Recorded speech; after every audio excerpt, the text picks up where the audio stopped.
¿Uso este micrófono, hermano Ricardo? Sí.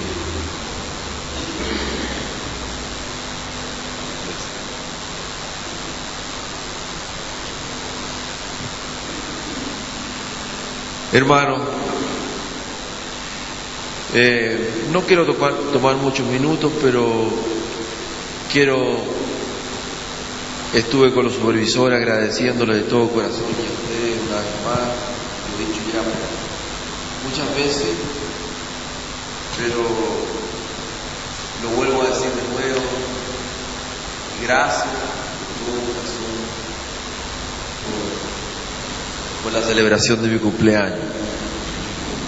Creo que ha sido el cumpleaños más feliz de mi vida, porque creo que me han hecho el regalo más feliz que ustedes puedan, me hace más feliz que nada en el mundo, porque hacer un libro significa muchos años de estudio, y ya estoy preparando otras cosas más, pero significa muchos años en el pensamiento, sea teológico, científico, no sé, en el pensamiento filosófico.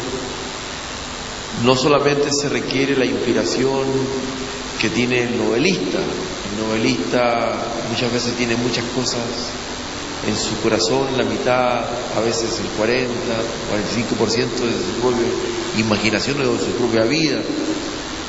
Entonces tiene parte de realidad y parte de no realidad también. Entonces también el novelista se lanza a escribir a veces, pero el filósofo, el pensador no puede hacer eso, ¿cierto? El mismo filósofo francés de punta que yo estudio, que su obra ya lleva como más de 100 volúmenes, Paul Ricoeur, es un hombre que se demoró 10 años en escribir un libro sobre Freud, porque para hablar sobre Freud hay que estudiar toda la obra de Freud, que son como muchos volúmenes, o cuando usted quiere hablar sobre Heidegger, es muy complicado Heidegger, hay que estudiarlo, o usted quiere hablar sobre Kant, tiene que estudiar a Kant. Entonces es una cosa mucho más complicada, digamos, cuando uno abarca muchos autores también, porque tiene que conocerlos a todos ellos.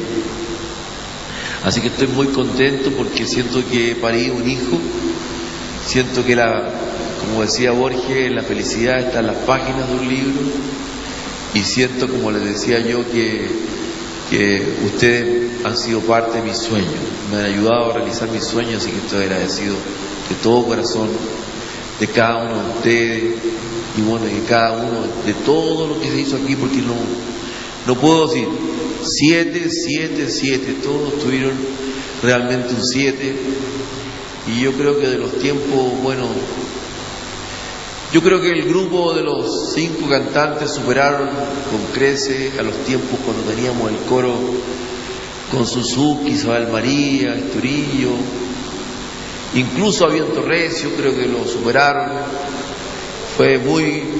Es lo mejor que yo he visto en cuanto a todo. Funcionó bien, el sonido funcionó bien, no hubieron tensiones, nada, y todo fue fantástico. No sé cómo lo vamos a hacer con los parlantes, hermanos, pero vamos a tener que esos parlantes así ponerlos un poquito más, a lo mejor arriba del lugar, porque hay que tener despejada la salida en caso de emergencia. Ya ustedes saben que de repente puede venir cualquier cosa, un terremoto, cualquier cosa, hay que tener despejada esa salida. Sí, yo les pido que tomemos las medidas, no sé, con los técnicos y con el prefítero, el hermano Pizarro, para que podamos ver eso, porque me preocupa eso. Le estaba diciendo hace pocos días que teníamos que comprar un sistema de un motor a benzina, una conexión también, en caso que algún día se cortara la luz. Tenemos que tomar esa providencia. Bueno, eso se lo digo, pero gracias a todos por su esfuerzo. Yo, siguiendo con lo que había empezado a hacer hace algún tiempo, tengo en mis manos un libro que yo uso para catequesis matrimonial, y lo uso también para ayudar y para poder, hemos hablado de límites, que los padres deben establecer límites. Vamos a profundizar en todos los límites. Yo creo que los padres, por ejemplo, decir un límite, por ejemplo, los mismos mandamientos de Dios son límites, ¿no? Pero respecto a su hogar, si en el hogar no existen límites, por ejemplo, no, aunque usted lo coloque a su hijo en un buen colegio o en una buena institución, si el hijo no tiene modales, no tiene límites, va a ir a esa institución, puede ser muy exigente y va a romper los límites inmediatamente. Decíamos que los límites eran muy importantes, que los límites tienen que ser pensados, reflexionados, ¿cierto? Y que tienen que ser puestos de acuerdo a la edad. A los 5 años, a los niños que son antes del kinder, ¿cierto? No sé cómo se dice, los preescolares, los niños a los 3 años comienzan a manipular a los padres, no lo piden, y eso es así. Entonces, usted tiene que, la pregunta central es, ¿los padres de hoy en la sociedad tienen realmente el control de sus hijos? Decíamos en la reunión pasada, no lo tienen. Ricardo, ¿me lo puede bajar un poquito aquí? ¿No va a hablar? Gracias. Entonces, ¿usted está escuchando bien? Hay que bajarlo, dice el niño. ¿Se escucha abajo? Ya, yo lo escucho muy fuerte. Ellos lo escuchan abajo. Entonces hay que subir un poco en la sala y bajar un poco aquí porque quizás estoy... ¿Ahora está mejorando? Ya. Entonces les decía que los límites son importantes ponerlos, pero después de una reflexión. Bajo un poquito más Ricardo aquí para poder subir más mi voz. Entonces, por ejemplo, un padre dice: mi hijo, si mi hijo, por ejemplo, mi hijo son las 5 de la tarde, bueno, mi hijo entre 5 y 6 y media está estudiando. ¿Ah? Ese es un límite, entre 5 y 6 y media mi hijo deja de hacer cualquier cosa que esté haciendo, deja de conversar con su gente, deja de ver televisión. Mi hijo estudia antes de ver televisión, se hacen las tareas antes de ver la televisión, son límites, ¿ya, padre? Ahora, usted tiene que apoyarse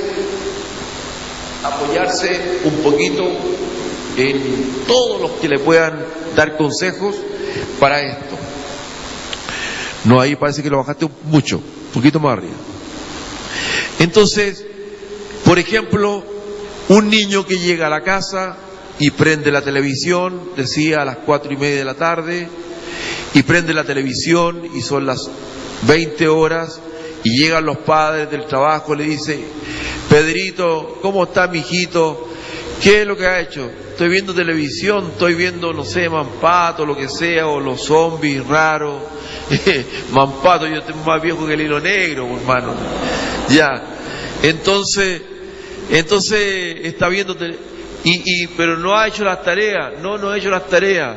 Pero no te has cambiado el uniforme. No, mamá, que estaba muy entretenido en televisión. Pero ¿y comiste, almorzaste? No, tampoco comido. Ese hogar no tiene ningún límite. Ese hogar no hay padres que tengan límite. Por mucho que muy lindo, muchos besitos, no hay límites. Entonces decíamos que los límites es el punto donde realmente es posible enseñarle a nuestros hijos. Nosotros enseñamos desde los límites, y los límites son una bendición donde nosotros ponemos ahí el énfasis para enseñar.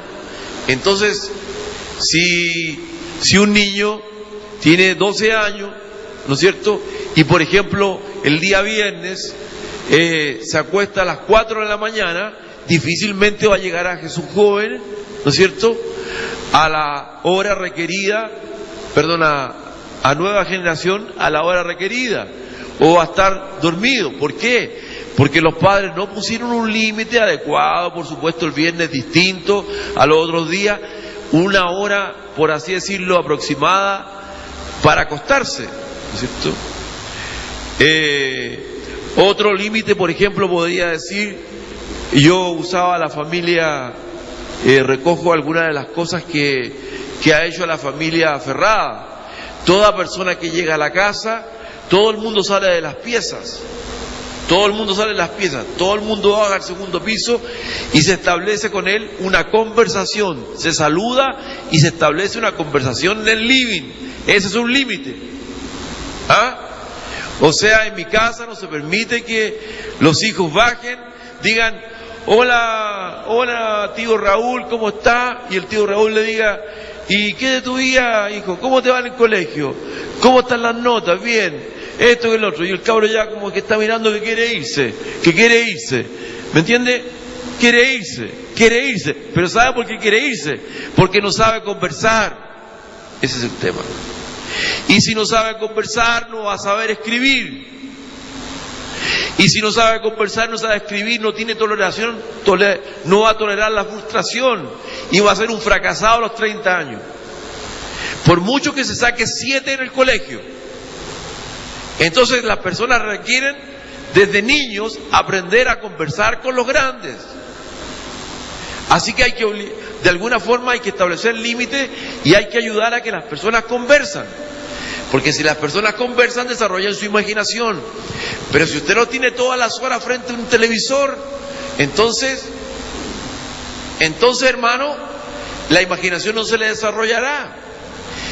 Si usted hace eso a los 7, 8, 9 años, o usted piensa que es madre y piensa muchas veces, tiene que hacerse la pregunta, porque muchas veces madres tienen los hijos y pasa con los hijos y están con los hijos y son dueñas de casa, pero esas madres nunca han absorbido el hecho de ser madre. Son caóticas, no tienen poder, no tienen autoridad sobre los hijos y no están formando nada, absolutamente nada. ¿Me entiende? Los hijos se le van a rebelar y se le rebelan a los 7 años, a los 8 años, a los 12 ya van a salir, no los van a poder controlar. ¿Me entiende? Entonces, no una mujer porque pasa en la casa todo el tiempo va a tener éxito. Si usted no pone límites pensados de acuerdo a la reflexión y la luz que nos da la palabra de Dios, ¿no es cierto? Límites en vuestro hogar, por pocos que sean, usted va a perder a sus hijos, los va a perder. Entonces usted tiene que ganarlos. Para ganarlos, ¿no es cierto? Entonces el hijo no puede decirle: padre, porque hay padres que, por ejemplo, responden este tipo de tonteras. Por ejemplo, se les pregunta, ¿no es cierto? Se les pregunta, estos días escuchaba sobre una madre que faltaba a las reuniones del sábado. Y entonces estamos hablando de una niña de 12 años por ahí, o 13 años. Entonces ella no venía porque la hija no quería venir. Y a veces los niños, pero ¿quiénes son los hijos para decidir si yo quiero o no quiero? ¿Quiénes son los niños? ¿Acaso la decisión es de ellos? No, señores. Mientras papá y mamá estén aquí y tú estés viviendo bajo mi techo y tú seas un adolescente y tú no cumplas 18 años, tú acompañas y tú haces lo que tu papá y tu mamá te dicen y tú tienes que obedecer. No te estoy preguntando si te gusta o no te gusta. Vamos a la iglesia y te sientas al lado mío y vas a estar tranquilo. ¿Se fija que es diferente? Porque hay padres tan infantiles, inmaduros hoy día, que le preguntan a los niños a los 5 años qué quieren comer. ¿Me entiende? Entonces, hijo mío, en esta casa hay límites. Tú puedes comer esto o lo otro, la comida tienes que comértela toda, ¿no es cierto? Pero aquí todos los días tienes que comer verdura. ¡Ay, que no me gustan las verduras! Cuidado, eso es una falta grave. Son los padres los que mandan, son los padres la autoridad. ¿Qué verdura te gusta más? Puedo alternar con eso, pero yo no voy a transar en eso, ¿me entiendes? Ni tampoco voy a permitir que el niño se llene de papas fritas, porque a él le gustan las papas fritas, ¿me entiendes? Ni tampoco voy a permitir que el niño diga, ay, es que estoy tan cansado, el día no voy a ir al colegio. No, el niño tiene que ir al colegio, punto, se acabó, él no elige eso. ¿Ah? Son los padres los que tienen que poner los límites, ¿ya? Bien, ahora déjenme leerle de este texto que se llama Pacto Matrimonial de John Piper. Déjenme leerle, pero vamos a leer primeramente el texto de Efesios capítulo 6, vamos a leerlo juntos. Efesios capítulo 6.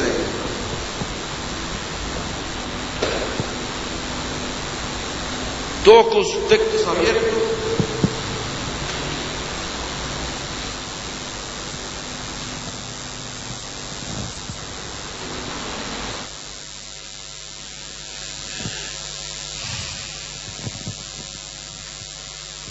Dice así, Efesios 6, dice, noten lo que dicen, hijos, lo tenemos todo, hijos, obedeced en el Señor a vuestros padres, porque esto es justo. Honra a tu padre y a tu madre, que es el primer mandamiento con promesa, para que te vaya bien y seas de larga vida sobre la tierra. Y vosotros padres, no provoquéis a ira a vuestros hijos, sino criadlos en disciplina y amonestación del Señor. Hasta ahí voy a dejar la lectura, pero piensen en lo que hemos leído. Déjenme leerle una parte y vamos a ir reflexionando. ¿No es cierto? Tener hijos, uno podría decir, tener hijos es la voluntad de Dios, ¿no es cierto? En el principio, nosotros vemos que dijo Dios, hagamos al hombre a nuestra imagen, a nuestra semejanza, que se fructifique sobre la faz de la tierra. El texto ustedes lo conocen, Génesis 1, 26, 27, fructifíquense y multiplíquense. Entonces alguien podría decir, bueno, realmente Dios en la primera pareja, el primer matrimonio, les dijo multipliquen y fructifíquense. Entonces, si yo tomo como letra eso, a la letra, voy a decir la voluntad de Dios que se fructifiquen y se multipliquen. Está bien eso, pero vamos a poner un pero grande. Las cosas cambiaron, o sea, sigamos adelante. Ustedes conocen ese texto. Después pasaron muchas cosas. Llegamos al capítulo 12 por ahí o antes, vemos el diluvio en Génesis 9, que Dios bendijo a José y a sus hijos, a Noé, perdón, y a sus hijos con estas palabras. Les dijo, sean fecundos, multiplíquense y llenen la tierra. Este era el designio original de Dios. El matrimonio es el lugar para hacer hijos y llenar la tierra del conocimiento del Señor como las aguas cubren el mar. Dice Habacuc 2:14. Esto nunca ha dejado de ser algo bueno. Dice también en Salmo 127, dice, con flechas en las manos del guerrero, con flechas en las manos, como flechas en las manos del guerrero, son los hijos de la juventud. Dichosos los que llenan su aljaba con esta clase de flechas. No serán avergonzados por sus enemigos cuando litiguen con ellos en los tribunales. Salmo 127, 4 y 5. En el Nuevo Testamento hay un cambio respecto a esto. Hay una nueva actitud. Quiero que entiendan esto. O sea, estamos de acuerdo hasta el momento con eso, pero hay una nueva actitud. Una actitud más positiva hacia los niños. En el Nuevo Testamento nadie tiene una actitud más positiva hacia los niños que Jesús mismo. ¿No es cierto? Él dijo, algunos padres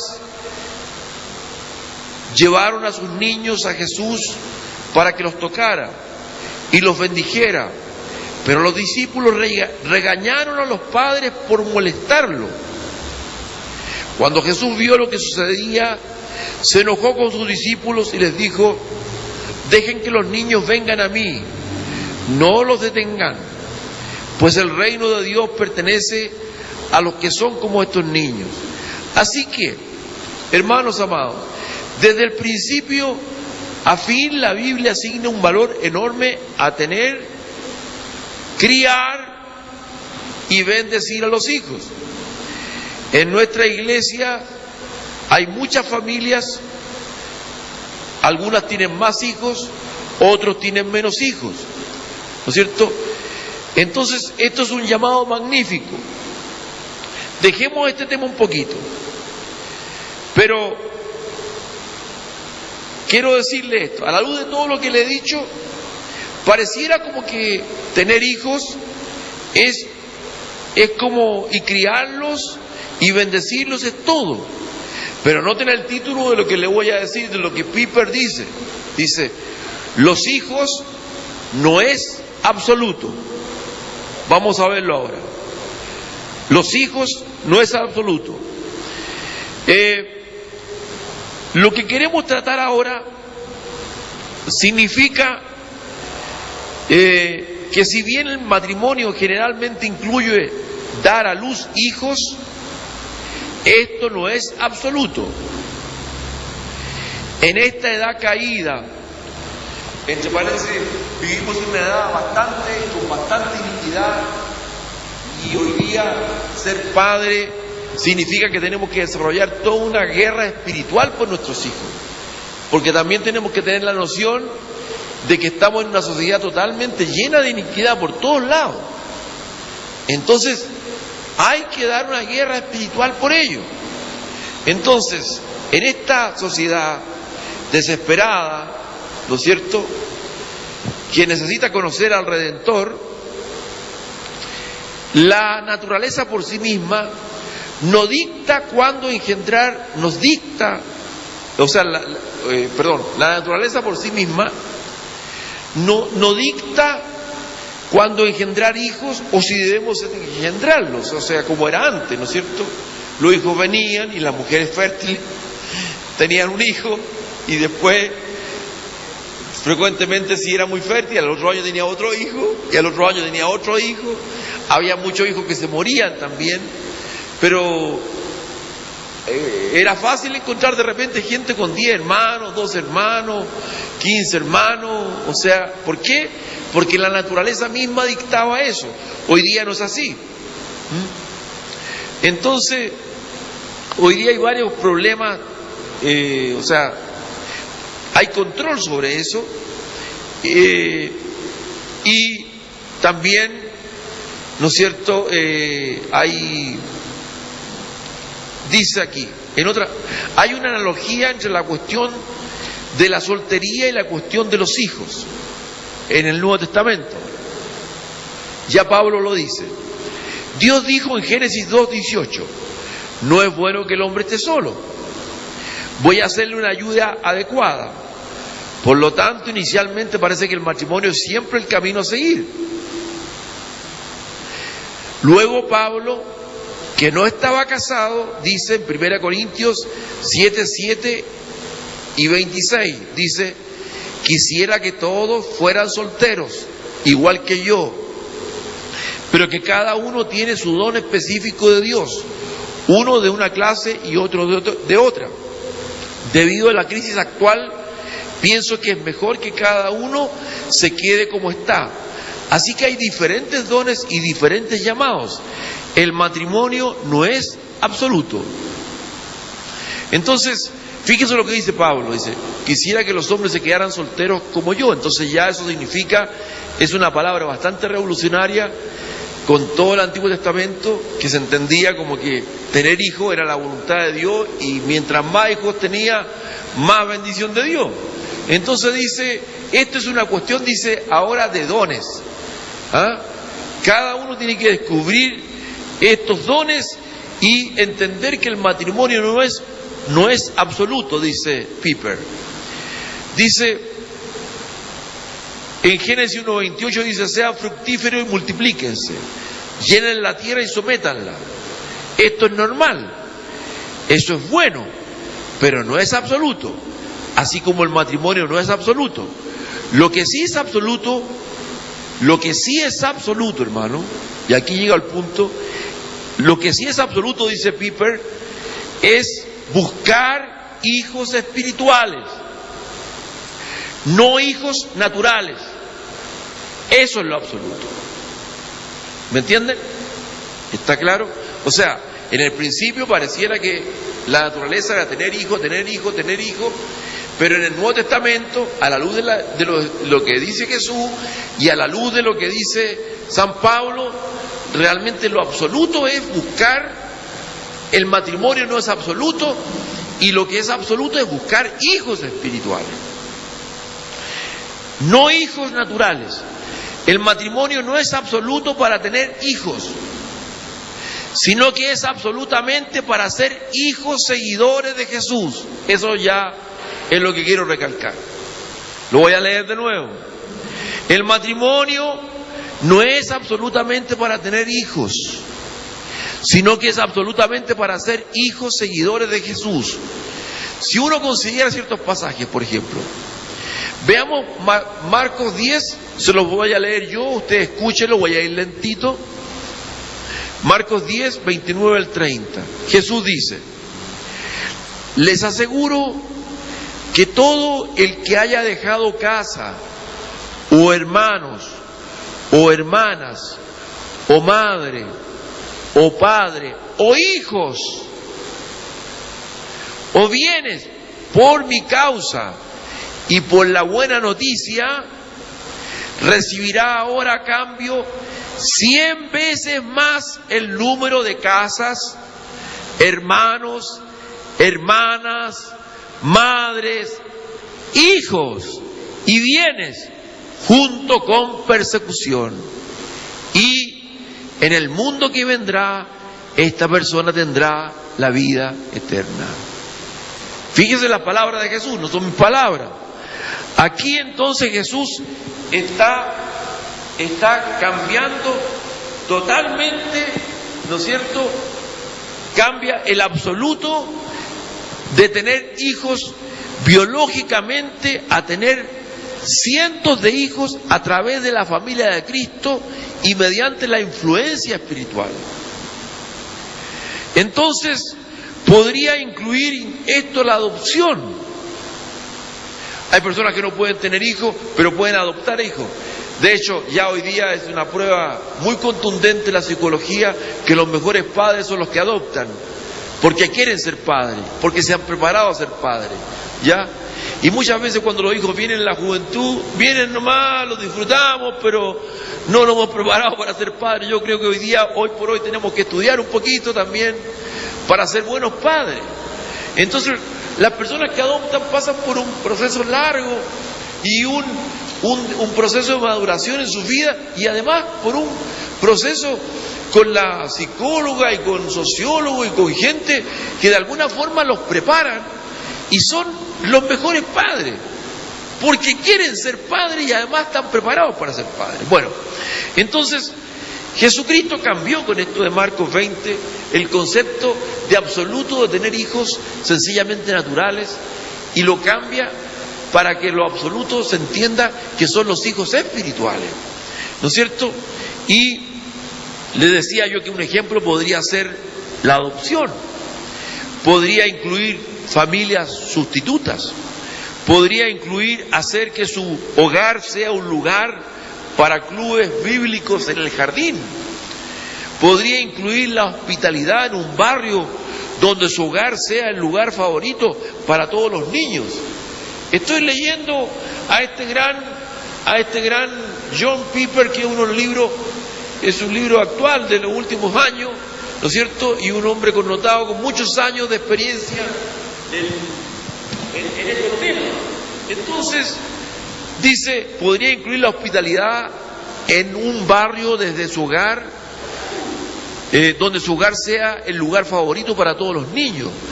Podría incluir su trabajo de cuidado de niños o cuidado de sus sobrinos.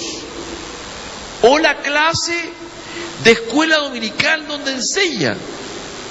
El punto es, ojo aquí, el matrimonio no es absolutamente para tener hijos, pero sí es absolutamente para ser hijos seguidores de Jesús de una forma u otra, directa o indirectamente. Esa es una síntesis, ¿no es cierto?, que queremos poner. Que usted puede tener hijos naturalmente, biológicamente, pero si usted no los crió, si usted no pone su esfuerzo en que sean seguidores de Jesús, usted perdió a sus hijos. Y los perdió, y no se sienta mal, sencillamente sus hijos le quitaron el tiempo, le quitaron la fuerza, le quitaron todo. Pero si usted es un matrimonio, si usted es cristiano, tiene entendimiento, ¿no es cierto?, entonces usted tiene que entender que el matrimonio es para ser, ¿no es cierto?, para ser hijos seguidores de Jesús de una forma u otra, directa o indirectamente. Puede a veces que el hijo que tengamos sea un hijo pródigo, puede ser, pero nosotros estamos llamados a ser hijos espirituales. Eso es lo que dice Jesús. Sea, como maestro de escuela dominical, donde sea, esa es una cosa absoluta. En 1 Corintios, en Romanos 9:8, Pablo escribe: no todos los descendientes naturales son necesariamente hijos de Dios.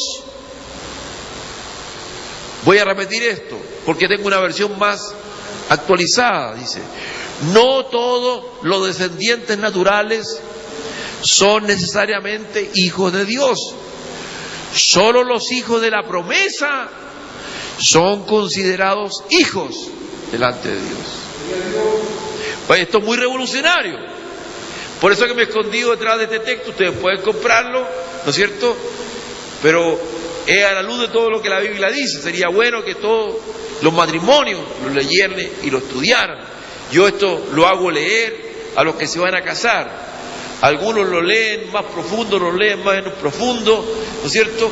Además de otros textos que les doy para que lean y se preparen, para que entiendan que el matrimonio cristiano no es un cuento como que, ay, estoy enamorado, me voy a casar.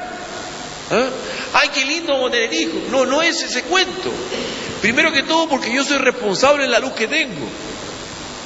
Y yo soy responsable realmente delante de Dios y tengo un entendimiento de Dios a la luz de la palabra de Dios. Entonces decía que no todos los descendientes naturales, dice San Pablo en Romanos 9:8, son necesariamente hijos de Dios. Solo los hijos de la promesa son considerados hijos. En otras palabras, en el reino de Dios, en otras palabras, por eso también está bien que yo les diga a algunos, les dedique mi libro y les diga para mi hijo espiritual o para mi hijo en la fe, porque son mis hijos. Porque aunque tengáis 1000 años en Cristo, mis profesores, yo os engendré por el Espíritu Santo. Entonces, yo sinceramente entiendo eso, que los hijos que valen delante del Todopoderoso son los hijos espirituales. Entonces, dice, en otras palabras, dice, en el reino de Dios, ¿está bien? Voy más lento mejor. En el reino de Dios, el deber de traer a la existencia descendientes naturales no es absoluto, sino buscar traer a la existencia hijos de Dios. Eso es. No es absoluto. En 1 Corintios 4:5 sigue San Pablo y dice lo siguiente: aunque tuvieran 10.000 maestros que les enseñaran acerca de Cristo, tienen solo un Padre espiritual, pues me convertí en su Padre en Cristo Jesús cuando les prediqué la buena noticia. Esta es la familia más importante en la vida cristiana, y esta es la forma principal en que tenemos hijos, no por nacimiento natural, sino por nacimiento sobrenatural. En muchos matrimonios estas cosas van juntas, pero en otros matrimonios estas cosas no van juntas. El hecho de engendrar hijos espirituales. ¿De acuerdo? Un versículo más, Romanos 16:13 dice: saluden a Rufo, a quien el Señor eligió para hacerlo suyo, y también a su querida madre, que ha nacido como una madre para mí, dice Pablo. Aquí vemos la maternidad que se extiende más allá del hijo de nacimiento al hijo de afecto y cuidado. Porque toda esta cuestión tiene que ver con un sentimiento. Una vez ayudaba a personas en la vida donde su madre a veces no tuvieron padre, ¿no es cierto? En un caso no hubo padre y su madre tuvo que trabajar, así que su madre siempre estaba trabajando, estaba presente pero siempre estaba lejana. Pero había siempre esa tía soltera que estuvo siempre al lado, estuvo siempre viviendo con la madre. Entonces, a este hermano o hermana, para no poner, sencillamente, aunque tuviera una madre que trabajaba y una figura importante y estaba presente, sin embargo, la verdadera persona que los criaba, que los bañaba, que los llevaba, que los cuidaba, que les preparaba la comida, era la tía. Pasaron muchos años, hasta que a los 35 años, 40 años, entonces esta persona como buen hijo vivía con su madre, o sea, la mantenía viviendo porque su madre había quedado un poco desamparada y había también cuidado de la tía. Hasta que yo conversando, descubrí con él, porque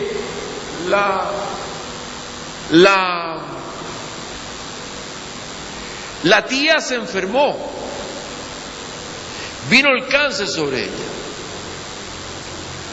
y yo descubrí que de alguna forma su mirada y todo su esquema de vida estaba centrado en su madre biológica, y él decía: ella es mi madre. Pero en su afecto interno y en su psicología, él tenía más afecto por la tía que por la madre. Con los conocimientos que Dios me ha dado, descubrí eso.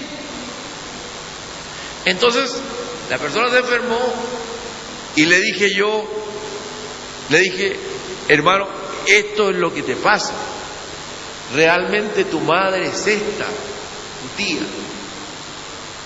la que te crió y no la otra. Eso está totalmente invertido, ¿se fija? Así que finalmente tuvo una conversación profunda con la tía y le dijo: tía, yo te amo, yo te quiero, siempre has estado al lado mío, pero yo quiero decirte lo que no te he dicho nunca. Yo en lo más profundo de mi corazón siento que tú has sido mi madre. Yo te siento a ti como mi madre, ¿entiendes? Y aunque su madre biológica falleció, no murió en los brazos de él como cuando falleció la tía, que él lloraba lamentándose porque realmente la verdadera madre había muerto. Se fija, a veces tenemos las cosas cambiadas. Entonces realmente hay lo natural y lo que está por dentro. Entonces dice San Pablo, dice, salúdame a Rufo, dice, y a esta persona que ha sido como una madre para mí. Entonces, quiere decir que la maternidad no es que esté metida dentro de un cuerpo.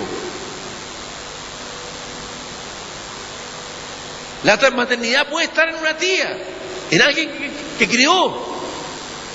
Entonces, eso es lo que quiero explicar. Así que, dice Piper, llego a la conclusión de que entre cristianos,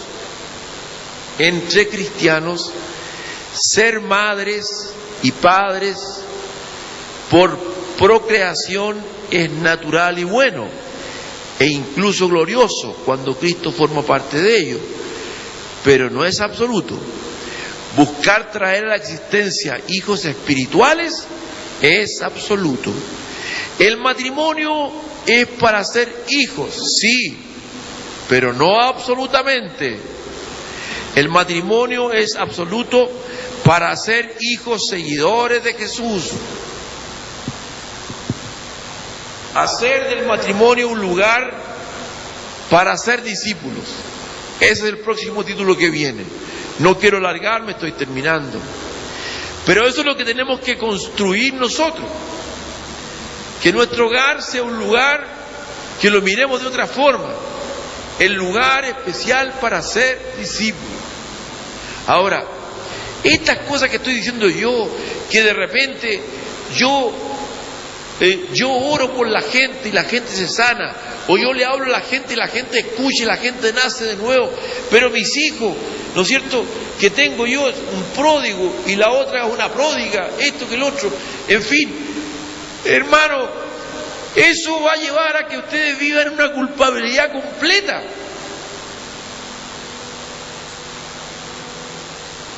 Porque están mirando con ojos naturales lo que les acabo de decir por los textos bíblicos. Lo importante es que ustedes hagan su hogar una escuela a ser discípulos, ¿no es cierto? Es bueno que funcione eso. Es bueno que funcione que los hijos naturales sean seguidores de Jesús, pero no siempre va a ser. Usted tiene que hacer todo el esfuerzo por tener hijos seguidores de Jesús. Y esto es lo que seguidores de Jesús. Por eso que dice, hijos, obedezcan a sus padres. El texto que hemos leído. Quiero dar 5 observaciones muy rápidamente sobre este texto. Primero, el padre, sobre el texto de Efesios 1 al 4, 6, 1 al 4.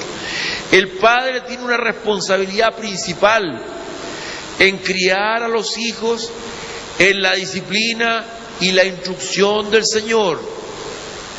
Nota el versículo 1 que dice, hijos, obedezcan a sus padres, padre y madre, ambos, no solo al padre o solo a la madre, sino a los padres. Cuando yo les hablaba de los Ferrada, los hijos me decían, mira, mi padre me dice, cuando yo estoy, yo soy la autoridad. Cuando yo no estoy, tu madre es la autoridad. ¿Me entiende? Entonces son los padres. Hijos, obedeced a vuestros padres. Sin embargo, cuando el foco se desplaza del deber de los hijos al deber de los padres, en el texto, se menciona al padre. Fíjense ustedes, y no la madre. Padres, dice, o sea, varones, no hagan enojar a sus hijos con la forma en que los tratan. Más bien críenlos en la disciplina e instrucción que proviene del Señor. Así que mi primera observación que analizaremos, ¿no es cierto?, más adelante, dice, es que los maridos tienen una responsabilidad principal en criar a los hijos en la disciplina y la instrucción del Señor. Así lo dijo Martín Lutero. Escribió 2 catecismos, el catecismo mayor y el catecismo mayor. El catecismo se envuelve, todo catecismo se divide como en 3 partes: la enseñanza de los mandamientos de Dios, la enseñanza de la oración basada en el Padre Nuestro y la enseñanza del credo, de la doctrina. Todo catecismo se basa en estas 3 cosas que se puede desglosar en 200, 300, 400 páginas, ¿no es cierto? Pero está basado en eso. Todo padre tiene que enseñar a sus hijos los 10 mandamientos. Ahora, si usted dice, no sé cómo hacerlo, bueno, para eso existe el Catecismo Menor de Martín Lutero. Y Martín Lutero escribió ese Catecismo Menor justamente para los padres, para que los padres le enseñen por medio de preguntas a cada hijo cada uno de los 10 mandamientos. Bien, sigo adelante. Segunda observación que hago de este texto. No obstante, tanto la madre como el padre son llamados a esto juntos. Se los menciona a ambos como el objeto especial de la obediencia del hijo. Dice, hijos, obedezcan a sus padres, madre y padre, porque ustedes pertenecen al Señor. Usted puede escuchar esta verdad en Proverbios 6, 20, 21, y dice, hijo mío, obedece al mandamiento de tu padre, y no abandones la enseñanza de tu madre. Grábatelos en el corazón, cuélgatelos al cuello. Y Pablo le recuerda a Timoteo mantenerse firme en lo que su madre y su abuela le habían enseñado de niño. Esto es interesante porque aquí a veces no menciona al padre. Hoy día vivimos una sociedad, ¿no es cierto?, que tantas madres que son solas y tienen hijos. Bueno, y fíjese que menciona a la madre y a la abuela. Dice, Pablo le recuerda que no siga, o no había padre ahí, o sea, o el padre estaba lejos, o el padre no era un cristiano. Pero le dice a Timoteo, sigue las enseñanzas de tu madre y de tu abuela, y no sigas la del otro. Bien, así que tanto la madre como el padre tienen la responsabilidad en este matrimonio de criar los hijos en el Señor, pero el padre tiene la responsabilidad principal. Tercera observación, rápidamente.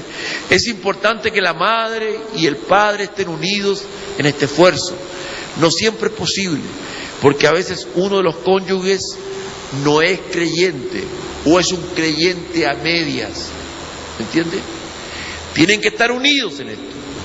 Bueno, no voy a entrar en el caso de los matrimonios mixtos, porque en todo esto de los límites, hermano, en todo esto de la autoridad, en todo esto, si usted realmente, usted tiene que tener una perfecta unidad de espíritu. No en vano la Biblia dice que no busquéis un yugo desigual. A veces es mejor quedarse soltero, dice, como yo, dice Pablo, porque buscarse un yugo desigual también al principio puede ser bonito, cuando el niñito tiene 1 año, 2 años, 3 años, 4 años, pero ya a los 4 años ya empezamos a poner los límites y ya empezamos a no estar de acuerdo, ¿ya? Y si el papá pone esto, o el papá que tiene que llevar, o la mamá pone esto, ¿no es cierto?, y pone estos límites, y el papá lo va a buscar el fin de semana y le habla totalmente lo contrario, y el papá agarra al niñito y lo lleva a la casa de la abuela, y la abuela son todos unos mundanos, ¿se fija? O el papá dice una cosa y la mamá dice otra cosa, usted se está poniendo un yugo muy enorme sobre su vida. Piense bien nomás la vida, lo que tiene que hacer. No, la Biblia no dice que usted no lo pueda hacer. La Biblia siempre le va a decir a usted lo que le conviene hacer. Lo que le conviene es que tiene que usted estar de acuerdo, porque si no está de acuerdo, usted va a tener problemas. Y va a tener problemas a los 6, y va a tener a los 7, y a los 9, ¿no es cierto? Y a los 9, ¿no es cierto?, el problema de con quién se junta, dónde va, ¿no es cierto?, a qué casa quiero que vaya, a qué casa quiero que no vaya. No, pero déjalo ir al niño, ¿me entiendes? Si déjalo ir allá, esto que el otro. O los niños se van a juntar con los niños de la comunidad, o los niños se van a juntar con los niños del colegio. Y uno de los padres va a decir que no quiere que se junte con los niños del colegio, ¿ah?, y quiere que se junte con los niños de la comunidad, pero otro va a decir, no, pero déjalo ir. Y ahí empiezan los desacuerdos. cuando empiezan a crecer. Y cuando llegan a los 12, 13 años, si no hay acuerdo, ahí empieza a haber el problema y usted ya perdió a sus hijos porque ya después, a 13, 14, ya no los puede controlar. Bueno, entonces, hermano, ambos tienen una meta. Este hijo deberá crecer en disciplina e instrucción que proviene del Señor, arraigado, moldeado, impregnado por el Señor, buscando honrarlo. El designio de Dios es que no estemos divididos en esto. Los hijos enseñan los hijos necesitan un solo frente unido que viene de papá y mamá. No confundan a los hijos. Solucionen sus diferencias en cuanto a qué enseñar y cómo y cuándo disciplinar. Y luego estén unidos ante los hijos. No dejen que los niños los manipulen al uno contra el otro. Conviértanlo en una estrategia inútil. Dios es uno. Que los padres también sean uno. La cuarta observación.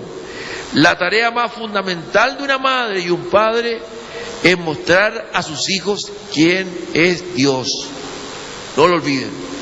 La tarea fundamental de un padre y una madre es mostrar a sus hijos quién es Dios. Insisto en esto porque la cosa no va solamente porque nosotros contemos historias, contemos oraciones del ángel de la guarda o solamente hagamos oraciones sin contenido, sino que tiene que ver, usted tiene que enseñarle quién es Dios. ¿Quién creó el cielo, la tierra, el mar? Usted tiene que tratar de llevarlo a que piense en el creacionismo y hacerlo pensar en todo este universo y en las personas. Y tiene que mostrar y enseñarle quién es Dios. Los hijos conocen a sus padres antes de conocer a Dios. Esta es una responsabilidad enorme. Y debería ser que cada padre y madre esté desesperado por una transformación que los haga más como Dios. Los hijos tendrán años de exposición a cómo es el universo antes de que sepan que existe un universo. Experimentarán el tipo de autoridad que hay en el universo, el tipo de justicia que hay en el universo, el tipo de amor que hay en el universo, antes de encontrarse con el Dios de autoridad, justicia y amor que creó y gobierna el universo. Los hijos están absorbiendo de papá su fortaleza, liderazgo y protección. A ver, voy a insistir en esto. Los hijos, dice Piper, están absorbiendo. Si los padres saben quién es Dios, podrán enseñar bien quién es Dios.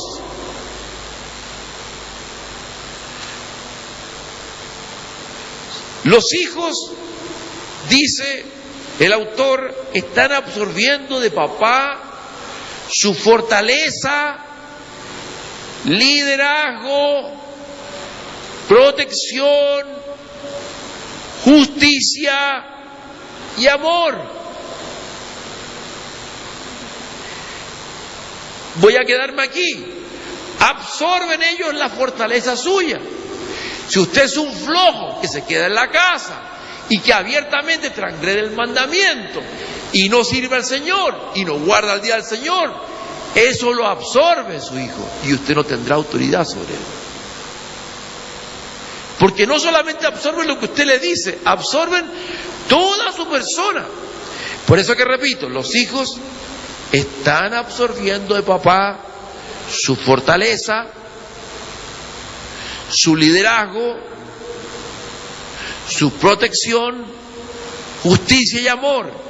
Y están absorbiendo de mamá su cuidado, crianza, calidez, intimidad, justicia y amor. Y por supuesto todos estos tienen elementos en común. Entonces, usted es de una forma. Si usted tiene una condición avara, Y usted cree que eso lo hace usted solo. Su hijo absorbe eso. Se dará cuenta si usted es un dador o no es un dador. Se dará cuenta si usted es una persona que sirve al Señor o uno que no lo sirve. Y todo esto ocurre antes de que el niño sepa algo acerca de Dios, pero tiene que ver profundamente con Dios. Si usted es un padre que genera una autoridad extraña, si usted es un padre que en vez de poner un límite con prudencia, pone los límites sencillamente cuando está enojado, usted va a crear una imagen de padre tan negativa. Si sus hijos lo ven a usted peleando con su madre, ¿me entiende? Y después mandándolo así, usted va a generar una enseñanza tan negativa y finalmente usted va a generar una enseñanza que va a absorber y lo va a absorber respecto a Dios. Quiero terminar, finalmente, me salto Dios ha ordenado que tanto la madre como el padre participen en la crianza de los hijos porque son esposo y esposa. Ahora escúchenme bien, hermano.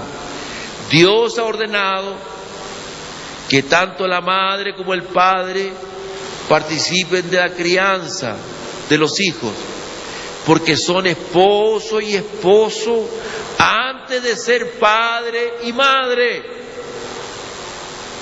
No es lo mismo ser esposo que ser padre.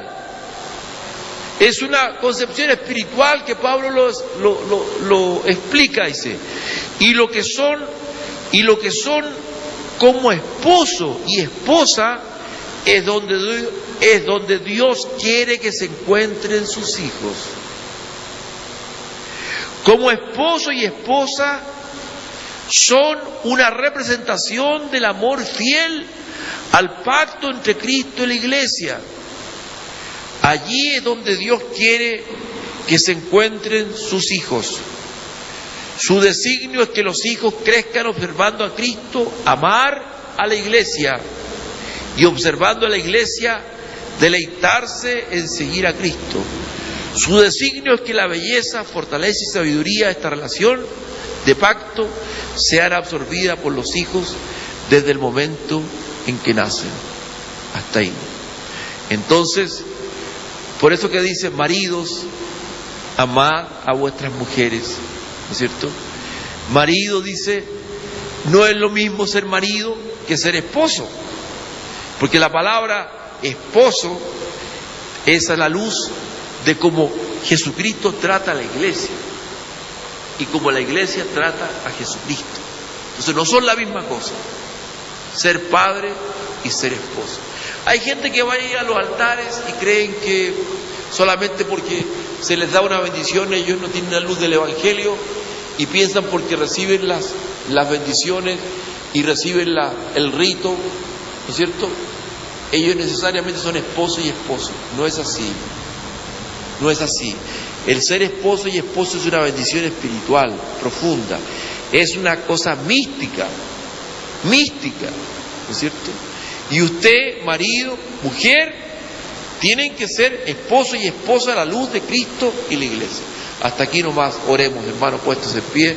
Espero que les haya servido de luz algo más en este tema de familia que hemos estado tocando.